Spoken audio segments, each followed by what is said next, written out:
தாங்கள் பேரவைத் தலைவராக ஒருமனதாக தேர்ந்தெடுக்கப்பட்டுள்ளீர்கள். தங்களை இந்த ஆசனத்தில் மாண்புமிகு பேரவை முன்னவரும் எதிர்க்கட்சி தலைவரும் தங்களுடைய கரங்களை பிடித்து அழைத்து சென்று அமர வைத்தார்கள். இந்த சம்பிரதாயம் எப்படி வந்தது என்று சொன்னால் சுவாரஸ்யமாக இருக்கும்.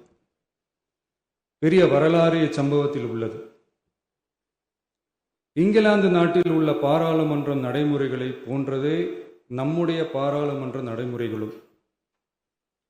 மன்னராட்சி இருந்த காலத்திலேயே அங்க பாராளுமன்றம் இயங்கியுள்ளது. அக்காலத்தில் அனைத்து அதிகாரங்களையும் பெற்ற மன்னரும் இருந்தார், பாராளுமன்றமும் இயங்கியது. அங்கே மன்னர் ஒரு பணியை செய்ய வேண்டும் என்று விரும்புவார். பாராளுமன்றம் அவருடைய விருப்பத்தை பெரும்பாலும் நிராகரிக்கும். மன்னர் விரும்பிய காரியத்தை பாராளுமன்றம் நிராகரித்து விட்டது என்கிற செய்தியை மன்னருக்கு சொல்ல வேண்டியவர் பாராளுமன்ற தலைவர், ஸ்பீக்கர் என்பார்கள். பாராளுமன்றத்தின் கருத்தை மன்னரிடம் சொல்ல வேண்டியவர் ஸ்பீக்கர். அதற்கு துணிவு வேண்டும்.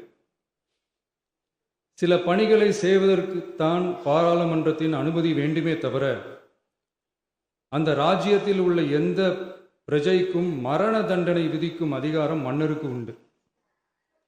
தான் விரும்பியதை பாராளுமன்றம் நிராகரித்து விட்டது என்று சொல்லும் ஸ்பீக்கருக்கு மரண தண்டனை விதிக்கும்படி ஆணையிடுவார்.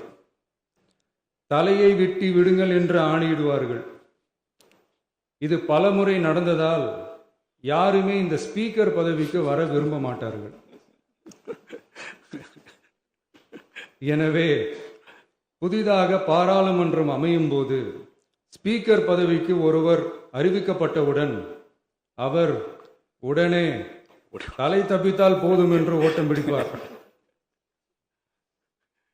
அணை முன்னவரும் எதிர்க்கட்சி தலைவரும் அவரை தடுத்து நிறுத்தி அவர் கைகளை பிடித்து இழுத்து வந்து ஆசனத்தில் அமர வைப்பார்கள். இதுதான் அந்த காலத்தில் இருந்து வந்த மரபு. ஜனநாயக முறை ஏற்பட்ட பிறகும் இம்மரபு தொடர்கிறது. நிச்சயமாக தமிழக வெற்றி கழக உறுப்பினர்கள் அனைவருமே உங்களுக்கு உதவிகரமாகவே இருப்பார்கள் என்கிற வாக்குறுதியை இந்நேரத்தில் அளிக்க விரும்புகிறேன். பேரவையின் மாண்பையும் கண்ணியத்தையும் பேரவை உறுப்பினர்களின் கண்ணியத்தையும் காக்க வேண்டிய பொறுப்பை உங்களிடத்தில் ஒப்படைத்திருக்கிறார்கள்.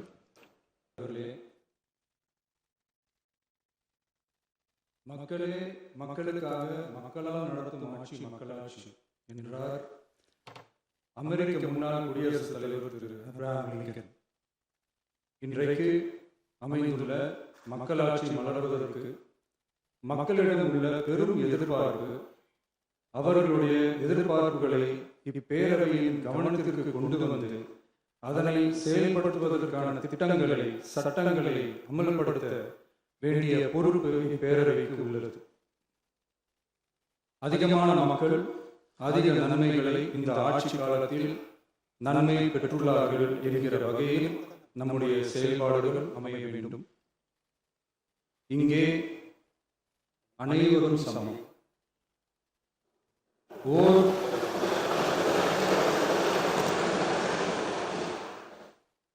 உறுப்பினரை கொண்ட கட்சிகள் இங்கே இடம் பெற்றிருந்தாலும் அவர்களுடைய கருத்துக்களுக்கும் அதிக எண்ணிக்கை பெற்ற தமிழக வெற்றி கழக உறுப்பினர்கள் தெரிவிக்கும் கருத்துக்களுக்கும் சமமாகவே மதிப்பளிக்கப்பட்டு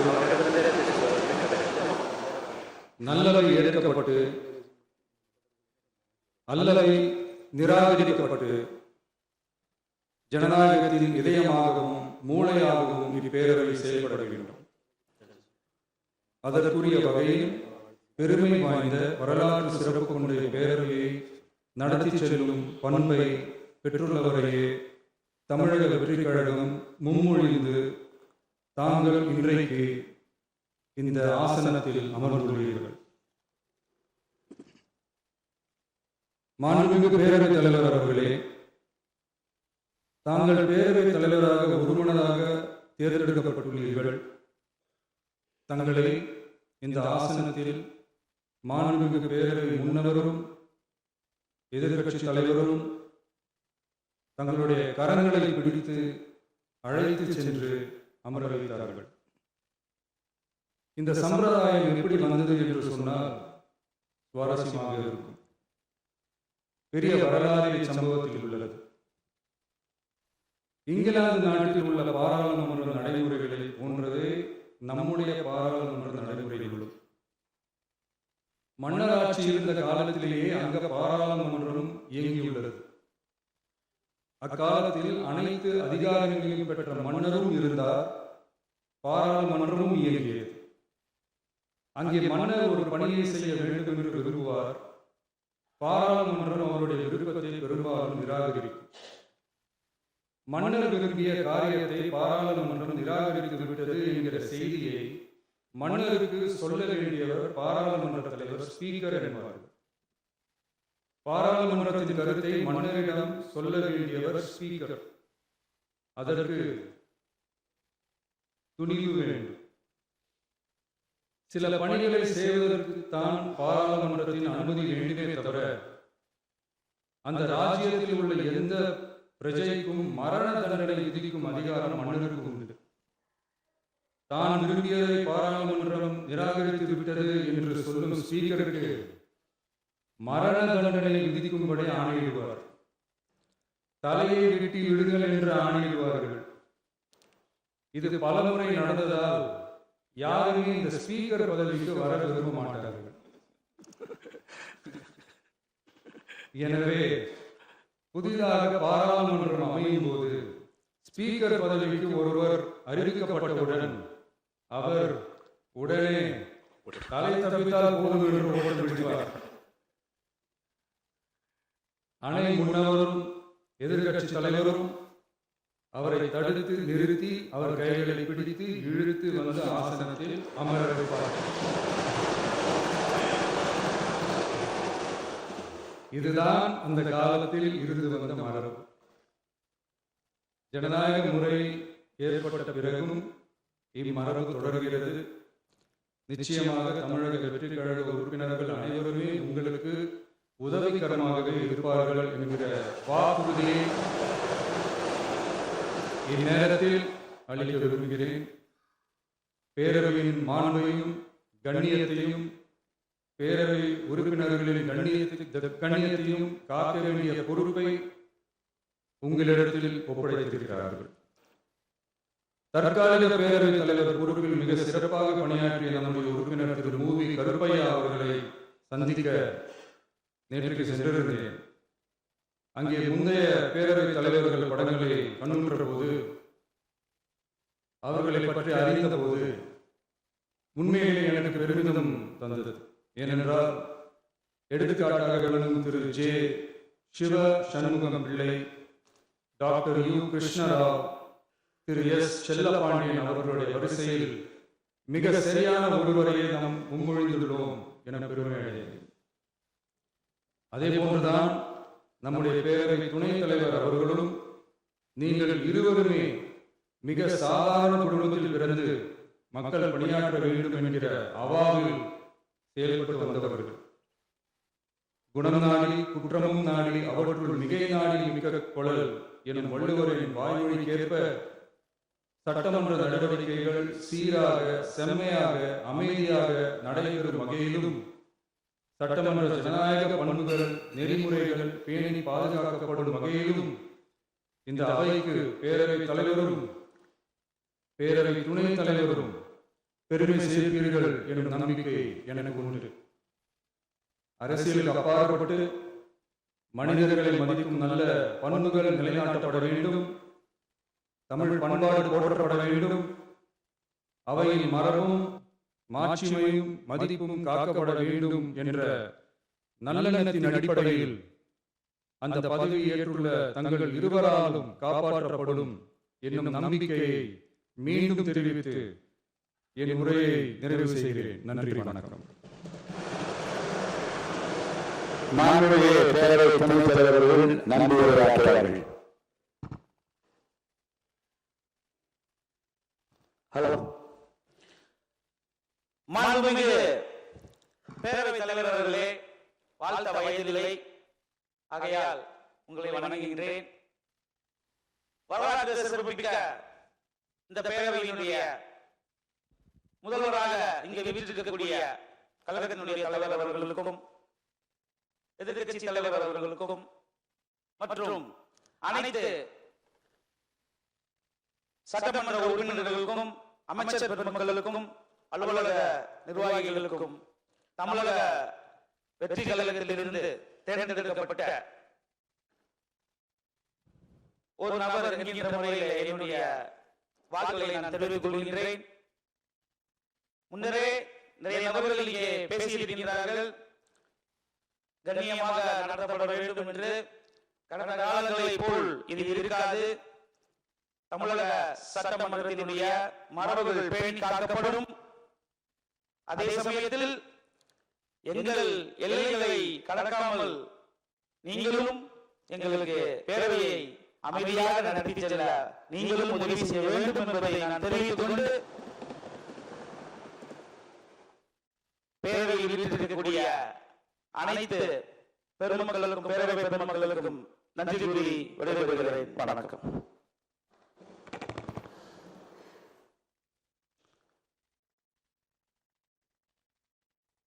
எங்கள் வாழ்வும் எங்கள் வளமும் மங்காத தமிழென்று சங்கே முழங்கி என்று தமிழ் தாயை வணங்கி தொடங்குகிறேன்.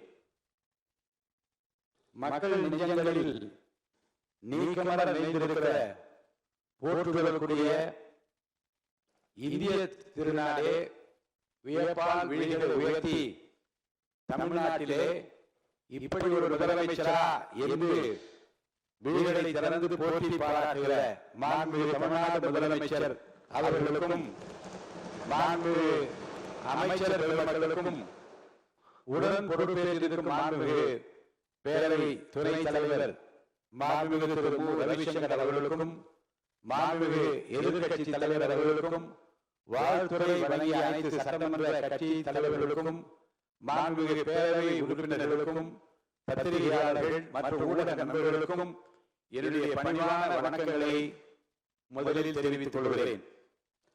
பூர்வீக இடத்தை திருச்சி மாவட்டமாகவும், பிறந்த இடத்தையும் பெண்குட இடத்தையும் திண்டுக்கல் மாவட்டமாகவும், வளர்ந்து ஆளாகிய இடத்தை திருவள்ளூர் மாவட்டத்தை சார்ந்த அம்பத்தூராகவும் கொண்ட எனக்கு 1000 விளக்கு தொகுதியில் போட்டியிட வாய்ப்பளித்து 15,141 வாக்குகள் வித்தியாசத்தில் வெற்றியடைய செய்த மாண்புமிகு முதல்வர் அவர்களுக்கும், என்னுடைய 1000 விளக்கு தொகுதி மக்களுக்கும் என்னுடைய நெஞ்சார்ந்த நன்றியை மலர்களை காணிக்கையாக்குகிறேன்.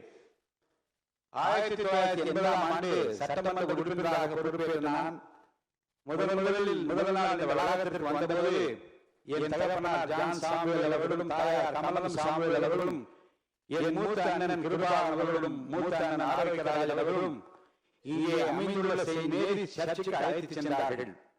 ஜெபம் செய்த பின்னர் என் பெற்றோர், சிறிய வயதில் பெரிய பொறுப்பு கிடைத்திருக்கிறது, நல்ல பெயர் வாங்க வேண்டும், நம் வீட்டு வாசலில் நின்று நம்ம யாரும் கேள்வி கேட்கக்கூடாது, நீ பெரியவர்களை மதிக்க வேண்டும், தவறான வருவாய் எந்த காலத்துக்கும் வீட்டுக்குள் வரக்கூடாது, யாருடைய சாபத்திற்கும் ஆளாக கூடாது என்று அறிவுரை கூறி நெற்றியில் சிலுவை அடையாளமிட்டு முதல் நாள் சட்டமன்ற கூட்டத்திற்கு ஒரு எல்கேஜி பிள்ளையை பள்ளிக்கு அனுப்பி வைப்பது போல அனுப்பி வைத்த நாட்களை நான் நினைத்துக் கொண்டுதான் வளாகத்திற்குள்ளே வந்தேன். 38 ஆண்டுகளாக ஒரு கண்ணின் இவை போல என்னை காத்து இந்த உயர்வான இடத்திற்கு நான் வர வேண்டும் என்று விரும்பிய என் துணையார் கிரேஸ் ஜெயந்திரான் அவர்களை நன்றியோடு நினைக்கிறேன். பொது வாழ்வில் என்னை வளர்த்து உருவாக்கி ஆளாக்கிய பெருமை புரட்சி தலைவர் எம்ஜிஆர் அவர்களுக்கு தான் உண்டு. இதே சட்டமன்ற வளாகத்தில் 84ஆம் ஆண்டு புகாரே இல்லாத சட்டமன்ற உறுப்பினராக உங்களை பார்க்கிறேன். யாரை கேட்டாலும் கண்ணியமானவர், நல்லவர் என்று சொல்கிறார்கள். இந்த நற்பெயரை எப்படி எடுக்க முடிந்தது என்று புரட்சி தலைவர் என்னிடம் கேட்டார். சிறிய வயதில் என்னை சட்டமன்ற உறுப்பினராக ஆக்கினீர்கள், உங்களுக்கு கெட்ட பெயர் வரக்கூடாது என்று கவனமாக நடக்கிறேன் என்று பதில் சொன்னேன். மிகவும் பாராட்டிக் கொண்டுள்ள சட்டமன்ற பேரவையில் என்னை அனுப்பி வைத்தார். 78ஆம் ஆண்டு அம்பத்தூர் நகரிய கவுன்சிலர், 80ஆம் ஆண்டு சட்டமன்ற உறுப்பினர், 84ஆம் ஆண்டு ஒருங்கிணைந்த 17 தொகுதிகளை உள்ளடக்கிய செங்கல்பட்டு மாவட்டத்திற்கு மாவட்ட செயலாளர், 85ஆம் ஆண்டு முதல் அவர் மறைவரை அனைத்து இந்திய அண்ணா திராவிட முன்னேற்ற கழக எம்ஜிஆர் இளைஞரணி செயலாளர் பொறுப்பில் அமர்த்தினார். அவர்தான் எனக்கு வாத்தியார். மனிதநேயம் உட்பட பல ஆளுமை பண்புகளை அவருடன் நான் கற்றுக்கொண்டேன். எனக்கு ஒரு மகள் இருந்திருந்தால் நான் பிரபாகருக்கு தான் கொடுத்து வைப்பேன் என்று தமிழ்நாட்டில் முதல் முறையாகவும் கடைசி முறையாகவும் என்னை ஒரு வீட்டு பிள்ளை போல வளர்த்து உருவாக்கிய ஆளாக்கிய புரட்சித் தலைவர் எம்ஜிஆரின் நினைவுகளை இந்த நேரத்தில் நான் சுமக்கிறேன். அவர் மறைவுக்கு பிறகு மறைந்த ஒரு புரட்சித் தலைவர் அம்மாவின் அன்பையும் நம்பிக்கையை பெற்று அவரோடு பலமுறை நான் பயணித்திருக்கிறேன். பல முக்கிய முடிவுகள் எடுக்கின்ற அந்த கொள்கை முடிவு கூட்டங்களில் பங்கு பெற்றிருக்கிறேன். மக்கள் தலைவர் மூப்பனார் அவர்களோடு பொதுவாழ்வு பயணம் தொடர்ந்தது. காங்கிரஸ் வேலைக்கு மாபெரும் தலைவரான அவர் தனி இயக்கம் கண்டபோது அவரின் அரசியல் தனி செயலாளராக பணியாற்றினேன். எனக்கு கிடைத்திருக்கிற மிகப்பெரிய சொத்து ஏசி பிரபாகர் என்று பொதுமேடையில் அவரை பாராட்டி பேசினார். மீண்டும் புரட்சித் தலைவர் அம்மாவுடைய தலைமையில் திராவிட முன்னேற்ற அனைத்து இந்திய அண்ணா திராவிட முன்னேற்ற கழகத்தின் முதுபெரும் தலைவர் அவருடைய தேர்தல் நேரத்திலே 2011ஆம் ஆண்டு வில்லிவாக்கம் தொகுதியில்